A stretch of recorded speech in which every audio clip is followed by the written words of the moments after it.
What, may you ask, do 2 bottles of red and a rubber tree have to do with each other? Well, when you have some pruning shears, it might just be the day you plan to do some cuttings and propagation. The dark bottles are going to be where we put our cutting.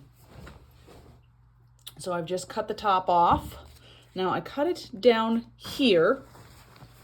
The node is just below the leaves, but I cut it down so that I can put it down into the wine bottle a little bit easier, which I'm going to pop that off. And I'm actually going to make 2 cuttings out of this.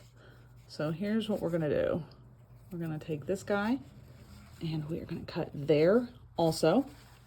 And I'm using this tissue because the sap is coming out and it can cause some skin irritation. I probably should have put my gloves on, but hindsight's always 20/20.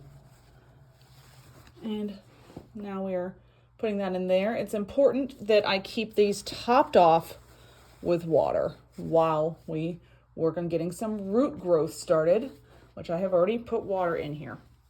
And that's that. We are going to be propagating some rubber plant. We'll come back in a month or so and show the progress.